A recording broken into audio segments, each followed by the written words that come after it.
In progress. तो आज के आपके करंट अफेयर्स 29 मार्च 2022 के सबसे पहला करंट अफेयर है बायोमेट्रिक्स ऑफ डिटेनीज। देखो आपके लोकसभा में इस समय एक बिल घूम रहा है जिसका नाम है क्रिमिनल प्रोसीजर आइडेंटिफिकेशन बिल 2022। इसके थ्रू हम क्या करने वाले हैं कि जितने भी पुलिस और प्रिजन्स हैं उन्हें ना एक पावर देने वाले हैं कि वो कलेक्ट, स्टोर और एनालाइज कर सकते हैं फिजिकल और बायोलॉजिकल सैंपल्स।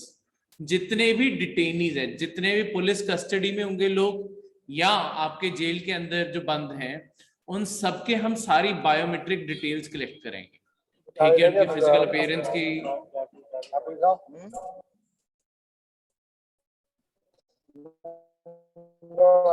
करण जी आपका माइक ऑन है। तो उनकी डिटेल्स कलेक्ट, स्टोर, एनालाइज कर सकते हैं, जिसके अंदर आपके रेटिना, आंखों की रेटिना आइरिस स्कैन भी होगा और इस तरीके से हम सारी की सारी इंफॉर्मेशन उनकी स्टोर करके रखेंगे। ये जो बिल है ये इसी कारण काफी ज्यादा कंट्रोवर्सी में है क्योंकि दो चीजों को लेके देखो, एक तो सिर्फ ये नॉर्मल इम्प्रिजनमेंट को कवर नहीं करता, ये बिल उनके भी फिंगरप्रिंट्स लेगा, जो मतलब ये सारी डिटेल्स लेगा। बायोमेट्रिक का मतलब होता है जैसे हम आधार बनाते हैं तो फिंगरप्रिंट भी देते हैं, रेटिना स्कैन भी देते हैं, तो ऐसी सारी चीजें, आपके हैंड का साइज, आपकी हर चीज बायोमेट्रिक डिटेल में आ जाती है। ठीक है। वो लोग जो प्रिवेंटिव डिटेंशन में है ना, उनका भी डेटा रखा जा सकता है यहाँ पे। अब ये प्रिवेंटिव डिटेंशन है क्या, इसके बारे एक बार समझाना जरूरी है। देखो आपकी डिटेंशन का मतलब होता है कि पुलिस मतलब जिन्हें अपनी कस्टडी में एक बार रख लेती है। प्रिवेंटिव डिटेंशन है डेमोक्रेसीज के अंदर, इंडिया के अंदर एक यूनिक चीज है। प्रिवेंटिव का मतलब है कि किसी पर्सन ने अभी कोई क्राइम कमिट नहीं किया, ये वो डिटेंशन है। डिटेंशन मतलब है जेल में डाल देना या घर के अंदर बंद कर देना, किसी भी तरीके से उसे पब्लिक से दूर कर देना।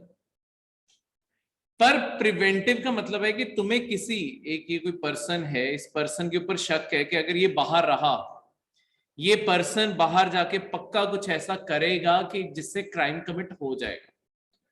तो तुम क्या करते हो, वैसे नहीं तो आपका normal due course of law क्या होता है कि सबसे पहले क्राइम कमिट होता है, उसके बाद ही तो पुलिस उसे अरेस्ट करती है। ठीक है, नॉर्मल प्रोसीजर तो यही है।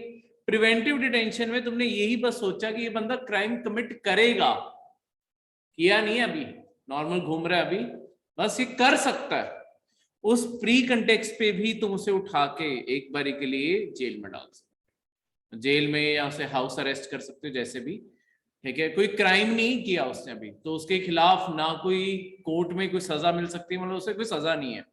ये यूजुअली पॉलिटिकल लीडर्स के खिलाफ किया जाता है, जब हमें होता है कि अगर ये पॉलिटिकल लीडर, ऐसा पॉलिटिकल लीडर कोई कहे कि मैं कल यहां जाऊंगा और सारी जगह जाके चक्का जाम करवा दूंगा, ठीक है, कि आपका सारा का सारा भारत बंद करवा दूंगा, ऐसे लीडर से जब हमें खतरा लगता है कि ऐसे पूरी की पूरी डिस्टरबेंस पैदा कर देंगे, हम उन्हें पहले ही उठा के जेल में डाल देते हैं। तो अब अगर बंदा वहां पे है ही नहीं तो वो प्रोटेस्ट कुछ भी नहीं होगा, तो सारी की सारी चीज खत्म होगी। पर उसने भी क्राइम कमिट थोड़ी किया था, कुछ हुआ थोड़ी है, तो अपने आप में ये गलत माना जाता है। पर इंडिया के अंदर ये अलाउड है और एक टाइम पे मैक्सिमम आपकी 3 महीने की प्रिवेंटिव डिटेंशन दी जा सकती है, यानी कि एक पर्सन को लगातार 3 महीने के लिए तो कम से कम रखा जा सकता है।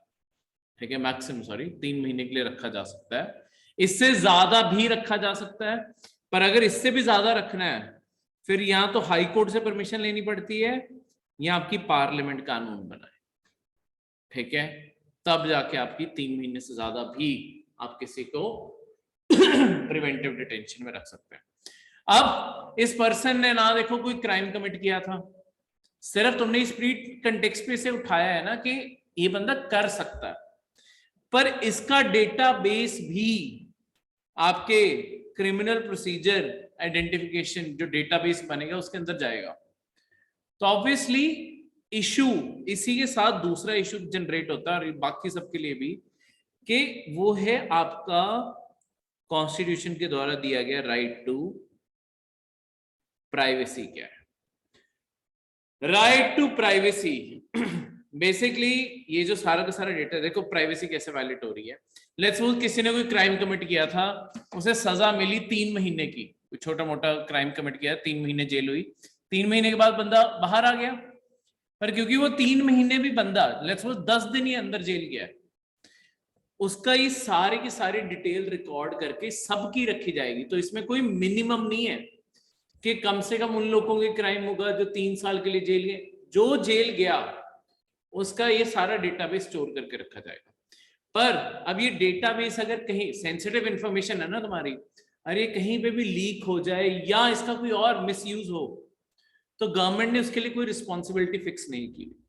ये सारा data national crime record bureau record करके रखेगी, जो कम से कम भी 75 इयर्स रिकॉर्ड करके रख सकते हैं। यानी कि लेट्स सपोज जिस पर्सन को 10 दिन के लिए भी जेल हुई थी, उसका रिकॉर्ड हमेशा 75 ईयर से भी ज्यादा के लिए एग्जिस्ट कर सकता है। चाहे लेट्स सपोज वो 10 दिन की जेल भी कोई इनोसेंस के कारण हुई थी कि चलो कोई गलती होगी, दोबारा बंदे ने कभी लाइफ में कुछ नहीं किया, पर उसका डेटा कहीं नहीं जाएगा। दूसरी साइड पे पुलिस का आर्गुमेंट भी मैं आपको बता दूंगा क्यों जरूरी है, न्यूट्रल न्यूज होनी चाहिए। देखो हमारा ये एक तजुर्बा है कि जो एक बार क्राइम करता है ना कहीं वो दोबारा भी क्राइम में इन्वॉल्व होने के उसके अपने आप चांसेस बढ़ जाते हैं। इंडिया के पूरी दुनिया के अंदर क्राइम सिस्टम इसी तरीके से चल रहा है कि क्रिमिनल्स रेपिटेशन में क्राइम्स कमिट करते रहते हैं। तो हर बारी आइडेंटिफाई करना क्रिमिनल्स को, उससे बेटर है कि देखो तुम्हें ऑन द स्पॉट जो भी तुम्हें सबूत मिले उसे डेटाबेस में डाला, जिस क्रिमिनल से मैच करके तुम्हें जल्द से जल्द पकड़ना उन्हें आसान हो जाएगा। तो पुलिस इसलिए डेटा रखना चाहती है क्योंकि हम दिखते हैं कि आपके रेपिटेटिव ऑफेंडर्स होते हैं, सेम लोग ही बार बार क्राइम कमिट करते रहते हैं। ठीक है, जेल से बाहर जाएंगे चाहे पैरोल पे ही गए हो, बाहर जाके तब भी कई बार क्राइम कमिट कराते हैं तो इस कारण उन्हें आइडेंटिफाई करना बहुत आसान हो जाएगा अगर ये डेटा यूज करें। चलो एक चीज तुम्हें बताता हूँ, राइट टू प्राइवेसी, और उसी के अंदर एक और राइट भी आता है, राइट टू बी फॉरगॉटन, जो आज इसमें चैलेंज हुआ है। ठीक है, देखो हर इंसान के पास ये 2 राइट्स हमारे सुप्रीम कोर्ट ने बोला होने ही चाहिए।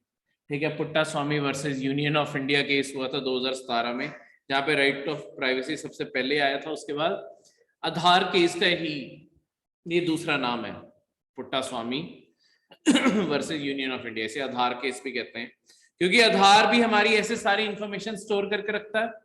तो सुप्रीम कोर्ट के आगे यही बात आई थी कि देखो जो इंसान अपनी इंफॉर्मेशन नहीं देना चाहता, आधार के अंडर उसे तो फोर्स किया जा रहा है इंफॉर्मेशन देने के लिए, तो इसी कारण आधार को वॉलंटरी बनाया गया है। तो नहीं है वॉलंटरी, क्योंकि हर चीज चाहिए तो आपको आधार तो देना पड़ता है, बैंक में अकाउंट खुलवाना है, ठीक है, मोबाइल फोन लेना, कुछ भी करना है आधार चाहिए।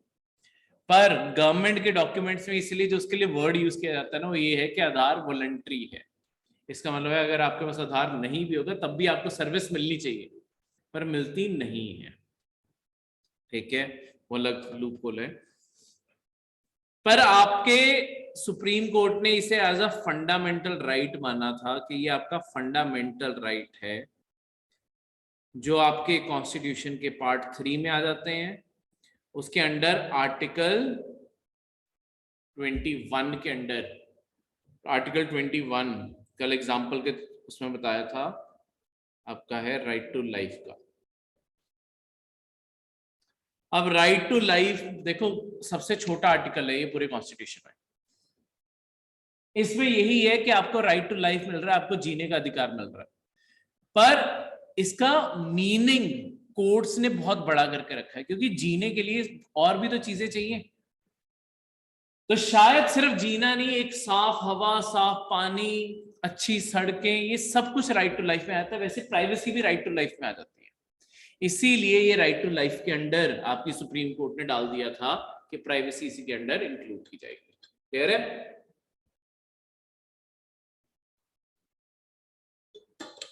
अब इससे आगे बढ़ते हुए राइट टू बी फॉरगॉटन देखो होता क्या, ये ना एक्चुअली गूगल के कंटेक्स्ट में केस आया था और वहां से बात उठी थी, मतलब ये बाहर यूरोपियन यूनियन, वहां से बात चली थी और फिर इंडिया ने भी इसे रिकॉग्नाइज किया था हमारे सुप्रीम कोर्ट ने भी।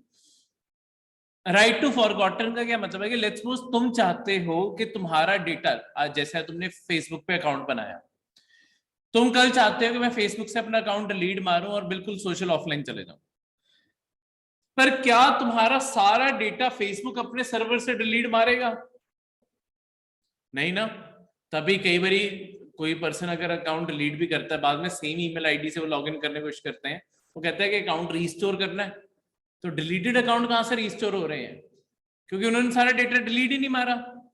तो ये यूरोप में केस उठा था और वहां पे ये राइट आया था कि आप चाहो तो किसी भी डिजिटल एंटिटी से आप क्लेम कर सकते हो कि मुझे मेरा राइट टू फॉरगॉटन दे दो, यानी कि मेरा जितना डेटा तुम्हारे पास है सब उड़ा दो। ठीक है, तो ये भी क्लेम कर सकते हो तुम कोर्ट जाके और तुम्हारा सब उड़ा दिया जाए, क्योंकि ये भी प्राइवेसी का हिस्सा है। लेट्स सपोज इसी के अंडर एक और राइट भी आता है जिसे कहते हैं right to be left alone, मुझे अकेला छोड़ दो, ये भी तुम्हारा राइट है। ये सब कुछ प्राइवेसी में आ जाता है कि मीडिया तुम्हारे पीछे ना आए, मतलब खासकर जो सेलिब्रिटीज है उनके लिए। ठीक है, उसके बाद सोशल मीडिया तुम्हें अकेला छोड़ दे। राइट टू फॉरगॉटन का मतलब होता है कि बेसिकली कि जितना आपका डेटा है, कुछ भी है, आप क्लेम कर सकते हैं और वो सब कुछ उड़ा दिया जाएगा, उसे कहते हैं राइट टू बी फॉरगॉटन। कि मेरी सारी इंफॉर्मेशन जो आपके प्लेटफॉर्म पे है वो खत्म कर दी जाए। ठीक है, इसमें ये भी चीज थी, लेट्स गूगल में तो देखो इंफॉर्मेशन अगर कभी किसी न्यूज में ये कुछ भी आई है, गूगल के ऊपर तो रह जाती है। तो अगर कोई गूगल के अगेंस्ट जाके, मतलब गूगल को जाके ये कंप्लेंट करे कि राइट टू फॉरगॉटन करो मेरा, तो उनके सर्च इंजन पे तुम्हारे नाम से वो रिजल्ट आने बंद हो जाने चाहिए, कि तुम नहीं अपीयर होने चाहिए उसके अंदर, क्योंकि तुम्हारा राइट है कि मुझे दुनिया ना याद रखे इसमें। ठीक है, तो ऐसा कोई पर्सन लेट्स सपोज इसका कभी किसी बहुत बड़े हाँ, मैं वही आपको निधि एग्जांपल दे रहा हूँ। लेट्स सपोज किसी पर्सन का कोई बहुत ही बड़ा हादसा हुआ, किसी पर्सन का उसके अंदर नाम आई जा रहा है कि ये बंदा भी अरेस्ट किया गया है, शायद इस बंदे ने भी कुछ किया हो। अल्टीमेटली सारा केस होता है और पता चलता है कि वो बंदा तो इनोसेंट था, पर बार बार न्यूज आर्टिकल्स आए हैं, वीडियोस आई हैं, सब कुछ आया है, उन्होंने तो गूगल भर दिया ना। अब जब भी वो कोई भी स्कैम हुआ या कुछ भी हुआ, जब भी कोई बंदा उसे सर्च करेगा, उसकी भी सारी इंफॉर्मेशन वहां पे होगी, तो फालतू की बदनामी हो रही है ना, वो बंदा छूट गया। तो वो क्लेम कर सकता है कि देखो मुझे इससे बिल्कुल डिस्कनेक्ट कर दिया जाए, मुझे भुला दिया जाए, राइट टू बी फॉरगॉटन। ठीक है, कि मेरा नाम इससे एसोसिएटेड ना हो, क्योंकि मेरा अब इससे कुछ लेना देना नहीं है। तो ये क्लेम कर सकता है कोई भी और उसे हटा दिया जाएगा उन सारी चीजों से। क्लियर है? तो ये इस चीज से, ये भी Putta Swamy versus Union of India case 2017 में आया था। और ये भी right to be left alone, कि मुझे अब अकेला छोड़ दो, मैं नहीं चाहता कि मुझे कोई डिस्टर्ब करे, तो वो भी। ठीक है, क्लियर है? तो ये बायोमेट्रिक बारे लिखा है, जितनी भी आपकी डिटेल है, Iris recognition, retina scan, hand की ज्योमेट्री कैसा है आपका, फिर पाम प्रिंट, हर चीज, फेस रिकॉग्निशन, ये सब कुछ बायोमेट्रिक में आता है। आपके फोन फेस रिकॉग्निशन से भी खुल जाते हैं, वो आपका बायोमेट्रिक्स में आता है। क्लियर है? तो इस तरीके से सेकेंड करंट अफेयर है आपका सेंट्रल इंफॉर्मेशन कमीशन के बारे में। अब सेंट्रल इंफॉर्मेशन कमीशन क्या है और ये करती क्या है? देखो, आपके ना एक एक्ट बनाया गया था, राइट टू इंफॉर्मेशन एक्ट 2005 में। जब आपको राइट टू इंफॉर्मेशन एक्ट बनाया गया, इसके थ्रू गवर्नमेंट में कोशिश क्या थी कि एक ना हम डेमोक्रेसी के अंदर एक ट्रांसपेरेंट सिस्टम क्रिएट करें, जहां पे तुम गवर्नमेंट की कोई भी इंफॉर्मेशन लेना चाहो तुम ले सकते हो।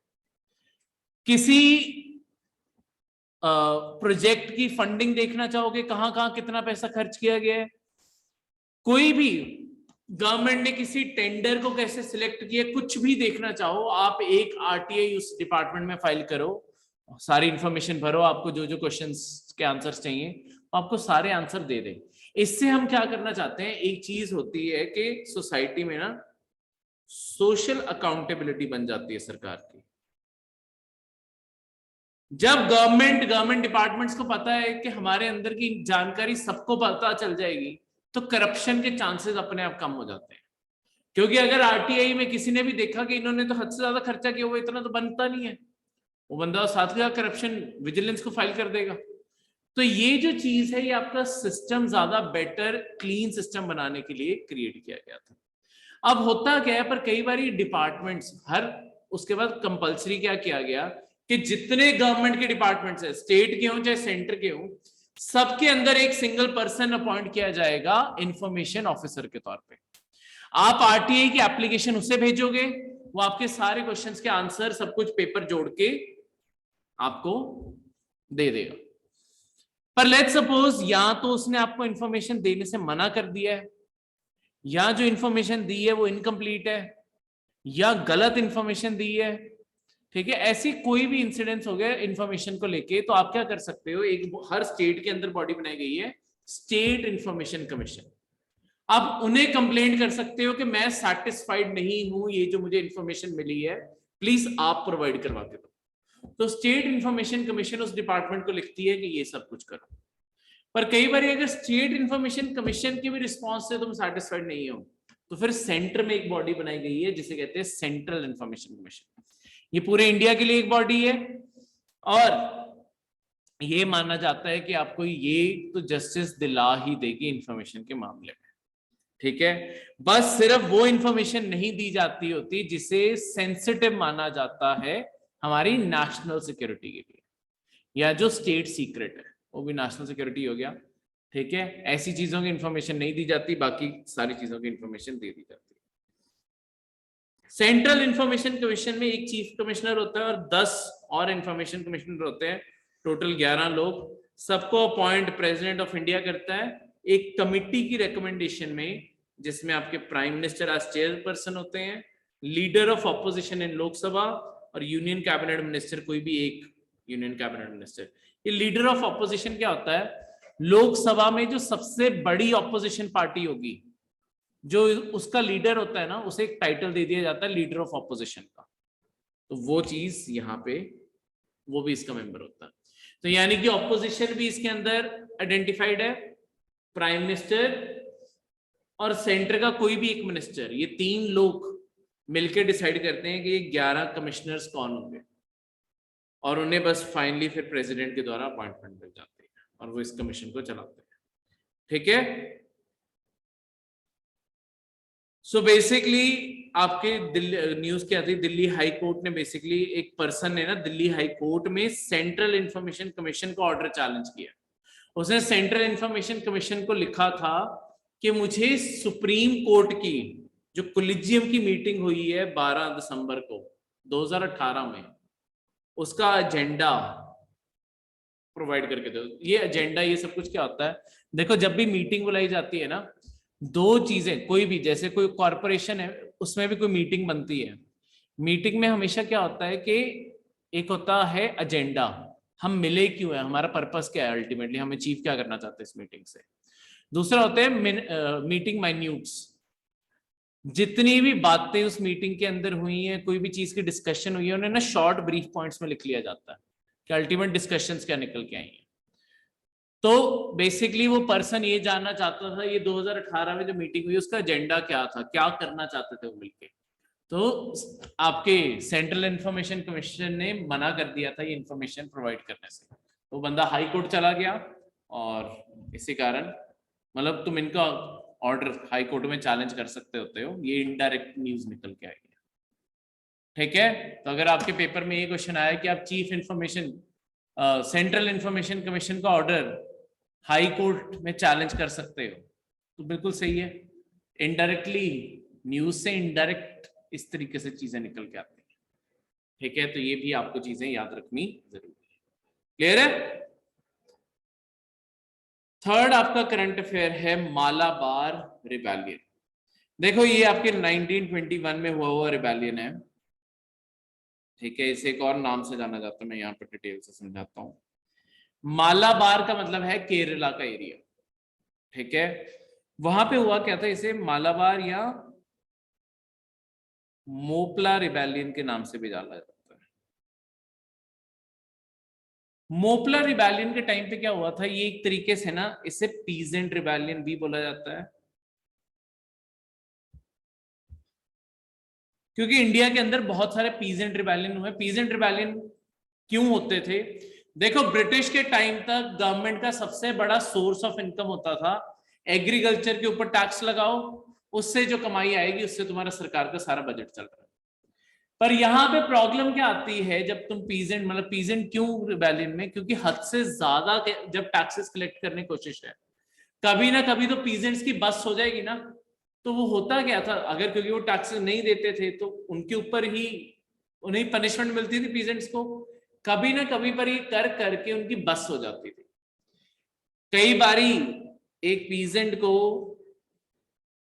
जितना भी उससे टैक्स डिमांड किया गया है, अगर उसे उसके पास पैसे नहीं है, उसे मनी लेंडर के पास जाना पड़ता था पैसे लेने, और वहां से वो टैक्स भरता था।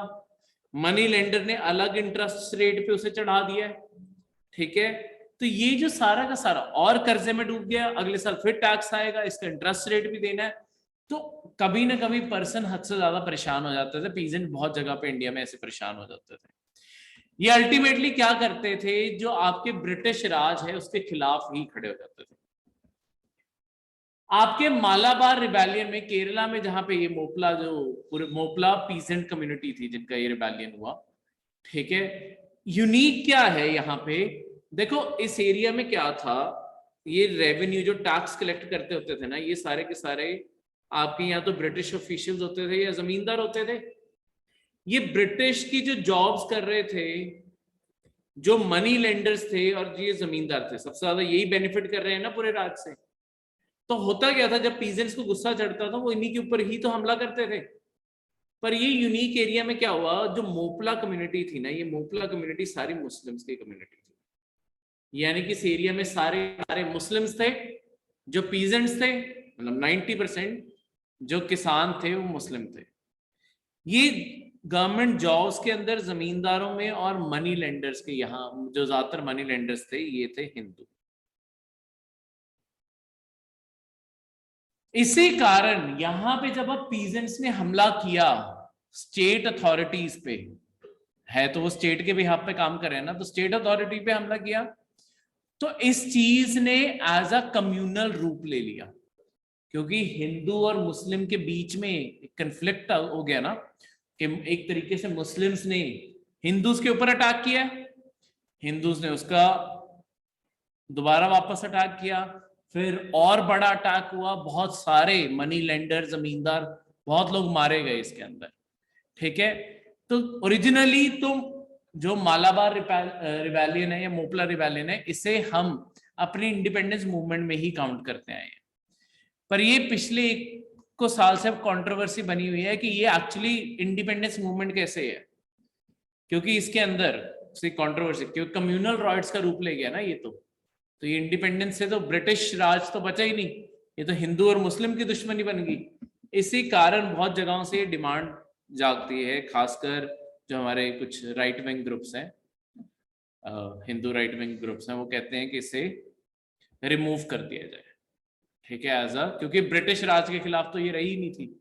ब्रिटिश की अपने आप में तो कोई भी, बाद में ब्रिटिश गवर्नमेंट ने ऑब्वियसली आर्मी भेजी, ये सारा रिबेलियन कुचल दिया, ठीक है। क्योंकि मनी लेंडर, जमींदार, देखो अमीर कम्युनिटी ही तो फेवर पाती है सबसे ज्यादा, तो उनपे जब डैमेज हुआ, क्योंकि गवर्नमेंट के बिहाफ पे तो वही लोग काम कर रहे हैं, तो गवर्नमेंट ने रिस्पॉन्ड किया आर्मी भेज के, सारा रिबेलियन को चल दिया। पर डेथ्स उधर भी पहले बहुत हो चुकी थी, बाद में इधर भी डेथ्स बहुत ज्यादा हुई, तो इस कारण ये तो कम्युनल रूप ले चुका था। इस कारण बोला जाता है कि इसे हटा ही देना चाहिए हमारी बुक से, ठीक है। तो यही चीज है कि बेसिकली 1921 मालाबार रिबेलियन के अंदर जो शहीदों की जो लिस्ट होती है, क्या उनके अंदर ये जो आपके हाजी अली, ये सारे जितने भी, इन्हें इंडिया फ्रीडम फाइटर लिस्ट के अंदर डालना चाहिए या नहीं डालना चाहिए, ठीक है। तो यही आपके इस चीज के कारण है। क्लियर है? फोर्थ करंट अफेयर है आपका कोरल ब्लीचिंग के बारे में। अब कोरल ब्लीचिंग क्या होती है, देखो कोरल्स क्या होते हैं, सबसे पहले ये समझना जरूरी है। कोरल्स अपने आप में ना एक मेरीन इनवर्टिब्रेट एनिमल्स हैं, इनकी कोई रीढ़ की हड्डी नहीं होती, ठीक है, इनवर्टिब्रेट एनिमल्स हैं। ये जो एनिमल्स हैं आपके कोरल्स, ये दिखने को ना बिल्कुल स्कल जैसे दिखते हैं, मतलब इनका जो सारी की सारी बॉडी है ना वो सारी कैल्शियम से बनी होती है, हार्ड कैल्शियम से ज्यादातर, ठीक है। दो टाइप के होते हैं, हार्ड भी होते हैं, सॉफ्ट भी होते हैं, ठीक है। अब जो हार्ड कोरल्स होते हैं वो रीफ बिल्डिंग प्रॉपर्टीज होल्ड करते हैं, और जो सॉफ्ट कोरल्स होते हैं वो पॉलिप्स होते हैं, वो मैं आपको सारे का सारे बताता हूँ, प्लांट जैसे दिखते हैं। ये मैं दोनों चीजें बताता हूँ, पहले हार्ड वालों के बारे में बता दूं। ये बिल्कुल ऐसे दिखते हैं जैसे वाइट स्केलेटन जैसे, ठीक है। सॉफ्ट वाले थोड़े से मूव कर पाते हैं, पर होते उनके भी ऐसे लंबे लंबे टेंटिकल जैसे होते हैं, और ये मूव नहीं कर सकते, ये एक जगह जहां पे पड़े हैं ना बस ये वहीं पे पड़े रहते हैं, वहीं पे बड़े होते रहते हैं, आसपास की चीजें खाते रहते हैं, बस ऐसे एग्जिस्ट करते हैं, ये आगे बढ़ नहीं सकते। इसी कारण ये क्या करते हैं, इनका जो ये स्कल टाइप स्ट्रक्चर होता है ना, ये अपने इनके बीच में ऐसे बीच बीच में गैप बन जाते हैं, ये अपने अंदर कुछ जानवरों को ना यहाँ पे रहने देते हैं। जैसे एक जानवर है जिसे कहते हैं पॉलिप्स, वो इनके साथ रह लेता है, उसे इसलिए सॉफ्ट कोरल कह देते हैं। ऊपर जो एक्चुअली कोरल का स्ट्रक्चर है वो ये हार्ड बन जाता है, क्योंकि पॉलिप एक ऐसा जानवर है जो बिना कोरल के नहीं रह सकता, इसलिए उसे सॉफ्ट कोरल कह देते हैं। पॉलिप एक और समुद्र में पाए जाने वाला जानवर है, वो एक्चुअली इतना सॉफ्ट होता है कि अगर उसे तुमने हाथ में पकड़ के थोड़ा सा जोर लगा दिया ना, वो फट जाएगा, मर जाएगा। तो और वो चल सकता होता है, पर हल्का सा भी प्रेशर आया, कहीं से भी किसी ने भी दबा दिया, वो मर जाएगा। तो वो क्या करता है, वो कोरल को अपने ऊपर उठा लेता है। कोरल ने प्रोटेक्शन दे दी, जहां पे उसे खतरा लगेगा कोरल को बंद करके वहीं बैठ जाएगा। तो कोरल पूरा स्केलेटन जैसा बना हुआ है, हड्डियों जैसा है, उस पर कोई हमला नहीं कर पाएगा। तो इन दोनों का नेचर के अंदर एक सिम्बियोटिक रिलेशन बन जाता है। सिम्बियोटिक का मतलब होता है जो जानवर एक साथ मिलके रहते हैं और दोनों को बेनिफिट होता है उससे, वो सिम्बियोटिक रिलेशन हो गया, ठीक है। आपके कोरल को ये बेनिफिट मिल जाता है कि वो ट्रैवल कर पाता है, और जो पॉलिप खाना खाता है वो आसपास के पानी में भी छोड़ता है, क्योंकि सारा पानी में आसपास जाएगा, कोरल्स वो खाना खा लेते हैं आसपास, ठीक है, जो हार्ड कोरल है। पॉलिप को ये बेनिफिट मिल जाता है कि उससे सारी प्रोटेक्शन का कवर मिल गया, और उसे कोई भी दबा के मार नहीं पाएगा, तो दोनों का बेनिफिट हो गया। तो इस तरीके, हाँ जी, कोरल को खाना मिल जाता है और मूवमेंट मिल जाती है, उसे लेके घूम रहा है ना वो, तो कोरल, पॉलिप चल पाता है, कोरल नहीं चल पाता है। कोरल तभी तो पॉलिप उसे अपने सिर के ऊपर उठा लेता है और चलता रहता है, ठीक है। तो एक तरह से वो लगा लो जैसे शेल होते हैं, शेल के अंदर जानवर रह रहा है, वो शेल को अपने साथ साथ लेके घूमता रहता है ना, वैसे ही ये कोरल्स को अपने साथ लेके घूमता रहता है। जब इन्हें घर चाहिए उसके अंदर स्टे कर गए, तो उसका भी फायदा हो गया, कोरल का भी इसका भी, ठीक है, दोनों का बेनिफिट हो गया। अब यहाँ पे क्या है, आपके कोरल्स की एक ना, देखो एक होते हैं ये ऐसा कोरल, आपको मैंने एनिमल एक्सप्लेन कर दिया। अब होता क्या है, अर्थ के ऊपर, आपकी अर्थ है, ये अर्थ का बिल्कुल सेंटर आ गया, क्या कहते हैं इसे, इक्वेटर। 3 लाइनें आपकी,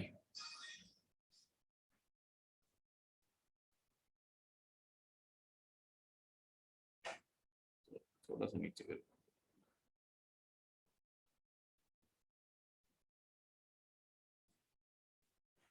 तो ये है आपका इक्वेटर, ये है आपका ट्रॉपिक ऑफ कैंसर, ये है आपका ट्रॉपिक ऑफ कैप्रिकॉर्न। सबसे इंपॉर्टेंट 3 लाइनें आपकी। ये जो पूरा एरिया है, यहाँ पे अर्थ की मैक्सिमम जो सनलाइट होती है वो इसी एरिया को मिलती है, इसी कारण यहाँ पे पानी भी थोड़ा सा ज्यादा कंपैरेटिवली वार्म रहता है, जितनी पोल्स की तरफ जाऊंगा ठंडा होता जाएगा। ये जो एरिया है ना, यहाँ पे अगर कोरल्स आते हैं, यहाँ पे वो एक अलग प्रॉपर्टी शो करते हैं जिसे कहते हैं रीफ बिल्डिंग की। यहां पे ना उन्हें एक आइडल टेम्परेचर का पानी मिल जाता है, ना गर्म है ना ठंडा है। इस कारण यहाँ पे वो रीफ बिल्डिंग करते हैं। रीफ बिल्डिंग का मतलब क्या होता है, यहाँ पे कोरल्स ना साथ साथ में जुड़ के रहने लग जाते हैं।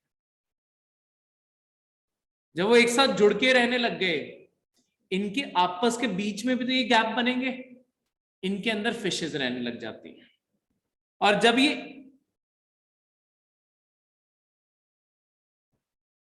एक मिनट में,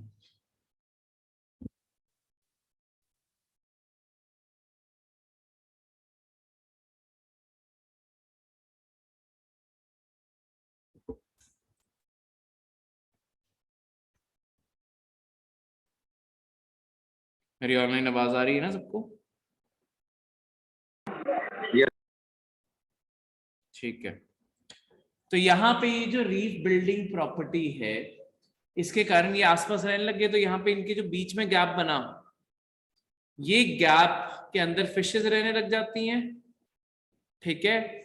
उसके अलावा ये सारे के सारे कोरल्स, क्योंकि एक जगह अब टिक के रहने लग गए हैं, इनके ऊपर आपकी एल्गे भी रहने लग जाते हैं। इनके ऊपर एल्गे, अलग अलग रंग की एल्गे जमने लग जाती है। एल्गे एक ऐसा है अपने आप में जानवर, मतलब माइक्रो ऑर्गेनिज्म है, जो अपना खुद का खाना बना सकता है। सनलाइट चाहिए बस उसे। तो ये क्या होता है, ये ज्यादा डीप वाटर में नहीं होते, ये शैलो वाटर में होता है जहां तक सनलाइट जाती है। ठीक है। तो सनलाइट आ रही है, नॉर्मल पानी का टेम्परेचर है, पानी साफ होना चाहिए तभी तो सनलाइट प्रॉपर आएगी।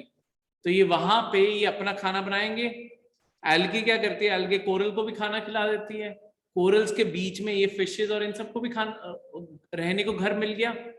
इसके कारण एक पूरी एक ऐसी जगह बन जाती है जहां पे मेरीन लाइफ सबसे ज्यादा एग्जिस्ट करती है। ठीक है। आपने मूवीज में जगह जगह कोरल रीफ्स देखी होंगी।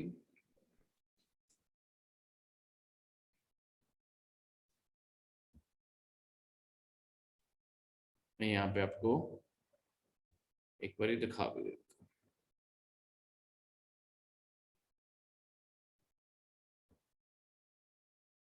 देखो ये जो पूरा एरिया है ना, ये मूवी के सीन्स और यहाँ पे सारी जगह पे देखा होगा। ये जो नीचे ये इनके नीचे जो हार्ड स्ट्रक्चर है ना, जिसके ऊपर ये सब कुछ उगा हुआ है, वो कोरल्स है। नीचे वाले कोरल अल्टीमेटली तो जानवर ही है ना, लॉन्ग टर्म में वो मरते जाते हैं, उनके ऊपर आके नए कोरल सेटल होते जाते हैं। तो एक तरीके से नीचे सारा ग्रेवयार्ड है उनका, ऊपर नए सेटल होते जाते हैं। इस कारण धीरे धीरे इनकी हाइट भी काफी ऊपर तक बढ़ जाती है, और नीचे से लेके ऊपर तक ये सारे के सारे अलग अलग प्लांट्स उगाते हैं, एल्गी उगाती है। ये सारे के सारे इस तरीके के रंग देते हैं। ठीक है। ये सबसे ज्यादा वाइब्रेंट एरियाज होते हैं आपके उसमें। तो आपकी सबसे ज्यादा मेरीन लाइफ इन्हीं के आसपास पाई जाती है, क्योंकि सब कुछ तो यहाँ जी रहा है। अब प्रॉब्लम कब होती है, प्रॉब्लम तब होती है जब आपका जो ये पानी है, पानी गंदा होने लग जाए। ठीक है। पानी के अंदर कभी केमिकल्स आ गए हैं, या आपके यहाँ की इसके ऊपर सैंड ज्यादा मूव कर रही है, कहीं हम जमीन के ऊपर से सैंड फेंक रहे हैं, कुछ भी है। ठीक है। किसी भी तरीके से ये पानी साफ नहीं रहा, या अगर हम इसके अंदर जब केमिकल्स फेंक रहे हैं, इस पानी का टेम्परेचर या तो राइज करने लग गया या फॉल, ठंडा भी होने लग गया, तब भी प्रॉब्लम है। या पानी ज्यादा गर्म होने लग गया है, क्योंकि अगर हम गर्म पानी फेंक रहे होंगे थर्मल पावर प्लांट्स और उन सब से, तब भी पानी ज्यादा गर्म होने लग जाएगा, या ठंडा पानी फेंक रहे हैं, वो भी प्रॉब्लम है। ये एक सिर्फ आइडल कंडीशन में ये सब कुछ हो सकता है। जैसे ये चीजें चेंज होने लगती है ना, सबसे पहले क्या होता है, आपकी जो एल्गे है, सी एल्गे ना एक बहुत ही नाजुक स्पीशीज है। एल्गे से खाना सबको मिल रहा है, पर वो बहुत ही सेंसिटिव है इन सारी चीजों को लेके। एल्गे साथ के साथ मरने लग जाती है। एल्गे मर जाएगी तो ये जितने भी रंग दिख रहे हैं, ये सारे एल्गे के रंग है, ये सब खत्म हो जाएंगे। तो पीछे क्या होता है, ये जो एरिया था,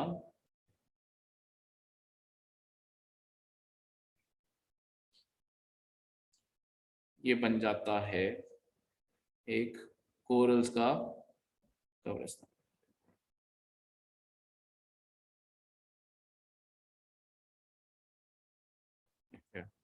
ये दिखने लगते हैं इस तरीके से।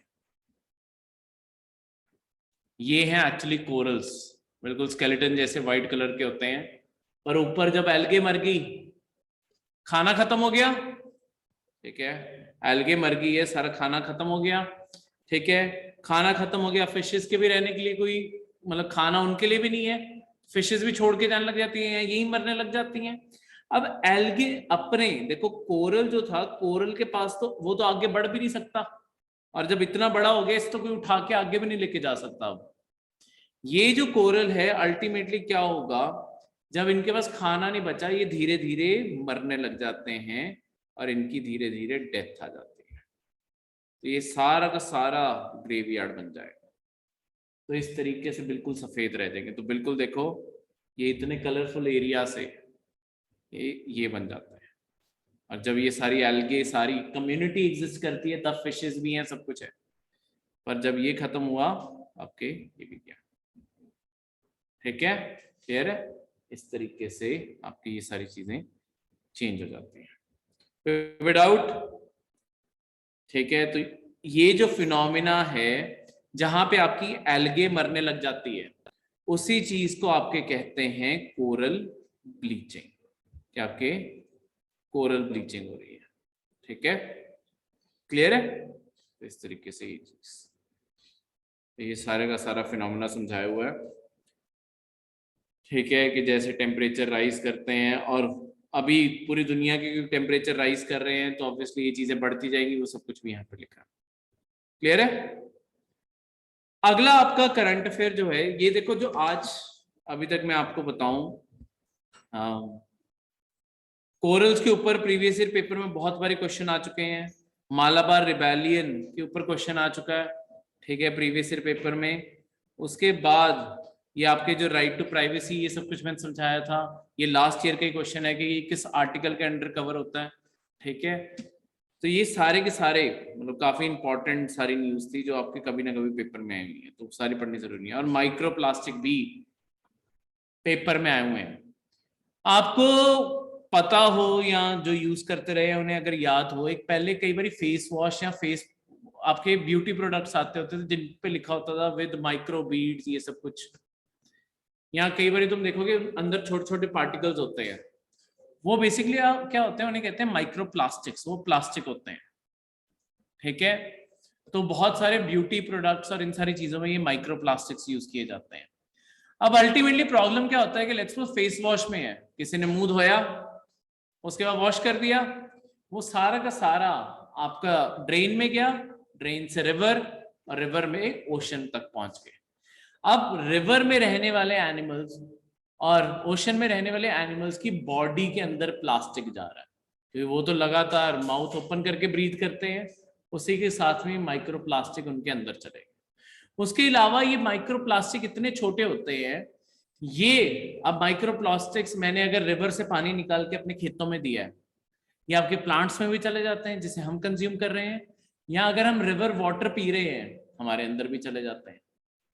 और प्लास्टिक एक ऐसी चीज है जो हमारे बॉडी के अंदर या कहीं पे बायोडिग्रेड जल्दी से नहीं होती, इस कारण ये चीजें लॉन्ग टर्म में आपकी ह्यूमन हेल्थ के ऊपर इंपैक्ट डाल रही है, ठीक है। इन्हें कहते हैं माइक्रो प्लास्टिक्स, और कोशिश है कि इन प्लास्टिक्स को खत्म किया जा सके जल्द से जल्द, ठीक है। खत्म करने का एक ही तरीका है कि इनका यूज खत्म करें, क्योंकि नेचर में इन्हें पहली बात तो ढूंढना ही बहुत मुश्किल है, पकड़ोगे कैसे, फिल्टर इतना छोटा तो कुछ आता ही नहीं, ये फिल्टर में आते ही नहीं है, ये लेस देन 5 mm के होते हैं, 5 mm से छोटे होते हैं, तो 5 mm से इतने छोटे तुम कहां से वो बनाओगे, ठीक है, और किस किस वाटर में घुसाओगे। तो इस कारण इनका एक ही चीज है कि इनका यूज बंद करना जरूरी है, क्लियर है। अगला करंट अफेयर है आपका जोजिला पास के, उसमें आपको पता है जोजिला पास कौन से 2 मेजर शहरों को कनेक्ट करता है? जोजिला पास, हाँ जी, आपके श्रीनगर से ये कनेक्ट करता है आपके लद्दाख यानी कि लेक एरिया को, बीच में आपका वो आ गया, कारगिल का एरिया भी आ गया, ठीक है, कारगिल, द्रास, वो सब कुछ इसी के बीच में आते हैं। तो ये जो एरिया है बेसिकली, अगर आपको याद हो 1999 में पाकिस्तान के साथ ना हमारी इसी एरिया को लेके कारगिल युद्ध हुआ था पूरा। क्यों? बेसिकली पाकिस्तान ने एक मास्टर प्लान बनाया था। होता क्या है कि जब विंटर्स आती है ना, यहाँ पे विंटर्स इतनी हार्श होती हैं कि फौज इतनी हाइट पे रह नहीं सकती इतनी ठंड में। तो हम क्या करते हैं, विंटर्स में अपने सारे सोल्जर्स को नीचे बुला लेते होते थे और सारी पीक्स खाली कर देते थे। पर यही पीक्स खाली किए का फायदा उठाया आपके पाकिस्तान ने। उन्होंने विंटर में अपने सोल्जर ऊपर चढ़ा के बिठा दिए, ठीक है। और जब इंडियन सोल्जर वापस समर में ऊपर जाने लगे तो ऊपर से फायरिंग करके हमें भगाने की कोशिश की, पर इंडिया ने रिस्पॉन्स किया और वो सब कुछ। तो हमें पता चल गया कि हमें सारा साल किसी तरीके से यहाँ पे अपनी प्रेजेंस मेंटेन करनी जरूरी है। पर यहाँ पे सिर्फ ट्रूप्स ऊपर बिठाए रखना जरूरी नहीं है, ट्रूप्स तक सामान, एम्यूनिशन से लेके खाना सब कुछ पहुंचाना तो है। अब यहाँ पे ये जो पूरे एरिया को ये जो कनेक्ट करता है ना, एक बहुत ही बीच में सेंटर स्पॉट बनता है, इंपॉर्टेंट स्पॉट बनता है, वो है जोजिला पास। देखो सारे के सारे पहाड़ है। अब पास होते क्या है, ला वर्ड का मतलब अपने आप में पास है, ठीक है। देखो वैसे पहाड़ आपके बहुत ही स्टीप होते हैं और चढ़ना बहुत मुश्किल होता है, पर कई बार क्या होता है कि पहाड़ ना थोड़े से स्मूथ हो जाते हैं बीच में कहीं पे, जहां पे दोनों साइड को चढ़ाई आसान हो जाती है। इन एरियाज को हम पास के तौर पे कहते हैं। होते वो पहाड़ ही हैं, बस उनकी स्लांट दोनों साइड पे थोड़ी सी स्मूथ हो जाती है कि कोई बंदा चढ़ और उतर सकता है। पुराने जमाने में यही पासेस को क्रॉस करके लोग हिमालय से उधर और उधर से इधर आते होते थे, क्योंकि बाकी नॉर्मल जगहों पे हिमालय को लगातार क्रॉस करना बहुत मुश्किल है। इसी कारण ये पास हेल्प करते हैं। पर ये पासेस में भी क्या होता है कि जब बर्फ का मौसम है, ये यहाँ पे फीड्स में बर्फ भर जाती है। तो जोजिला पास भी एक ऐसी जगह थी जो हर विंटर में ना कट जाता था, क्योंकि यहाँ पे फीड्स में बर्फ जमती है। अगर आप जोजिला पास के एरिया से कभी पास करते तो आप देखते कि जितनी 12-15 फुट की दोनों साइड पे ना दीवारें बनी हुई हैं। हम उसके बाद क्या करते हैं, समर्स में सिर्फ जितनी सड़क है, सड़क के एरिया से बर्फ साफ करते हैं, पर आसपास तो बर्फ पड़ी हुई है, क्योंकि इतने महंगा प्रोजेक्ट थोड़ी करेंगे कि सारा पहाड़ी साफ करने लग जाए। तो आसपास प्रॉपर दीवार बनी रहती है, ठीक है। तो इस तरीके से हमने बस पासेस क्लियर करते थे। जोजिला पास का अब देखो लॉन्ग टर्म में जैसे जैसे टेक्नोलॉजी इंप्रूव हो रही है, हम जोजिला पास को भी अब क्या कर रहे हैं कि ऑल वेदर एक्सेसिबल बना रहे हैं। इसी कारण आपके जोजिला पास पे ना टनल बन रही है, एक 18 किलोमीटर लंबी मल्टी डायरेक्शनल टनल होने वाली है, यानी कि दोनों साइड से ट्रैफिक आ सकता है यहाँ पे। और इसके थ्रू आपका श्रीनगर टू लद्दाख का रास्ता सारा साल ओपन रहेगा, 12 के 12 महीने ओपन रहेगा। इसका एक और भी बेनिफिट होगा, देखो क्योंकि हमारे चाइना के साथ इश्यू होते हैं, तो हमें लद्दाख तक ट्रूप्स भेजने बहुत जरूरी है जल्द से जल्द। अभी क्या है कि अगर आप श्रीनगर से लद्दाख जाओगे, ये रास्ता अगर जल्द से जल्द भी तय करना चाहोगे तब भी आपको 5 से 6 घंटे तो कम से कम लगेंगे। अगर ये टनल बन जाती है, ये टनल मतलब सिर्फ जो जोजिला वाला सारा एरिया है, कारगिल तक का ये सारा एरिया, यही सिर्फ 5 से 6 घंटे का है। ऑब्वियसली शहरों के रास्ते अलग और 2-3 घंटे जोड़ दो, एक पूरा दिन निकल जाता है श्रीनगर से लद्दाख तक जाते हुए, ठीक है। सुबह चलोगे रात तक पहुंचोगे।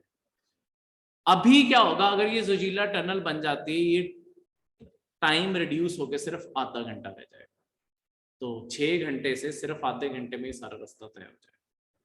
तो इस कारण ट्रूप मूवमेंट बहुत तेजी से हो पाएगी, इस कारण भी हम इन्हें बना रहे हैं, ठीक है। मैं नीचे एक जनरली इंडिया के अंदर और हिमालयस के जितने भी पासेस पड़ते हैं ना, वो उसका सारा मैप यहाँ पे एक अटैच कर दिया, ठीक है। अलग अलग पासेस कहाँ कहाँ आपका पीर पंजाल, येरा, जोजिला, खारतुंगला, पंसी, बारालच्छा, चांगला, ये सारे के सारे जितने पासेस हैं, इस सबकी एक लिस्ट लिख दी है। तो ये इंडिया की यहाँ पे ये बॉर्डर बनी हुई है। आप इंडिया के बॉर्डर के साथ साथ सारे इन पासेस को देख सकते हैं, ठीक है। कौन सा पास, तो इन्हें नॉर्थ से साउथ लॉन्ग टर्म में हमने इन्हें याद करने की कोशिश भी करनी है, क्लियर है। धीरे धीरे देखते रहोगे, साल में कई बार इनके करंट अफेयर आएंगे। अब समर्स आ गई है तो अब ऑब्वियसली ये पासेस खुलने लगेंगे, तो उससे और भी करंट अफेयर आएगा, धीरे धीरे हम इसे याद करेंगे। ठीक है, तो ये थे आपके आज के करंट अफेयर्स। कोई भी डाउट किसी को?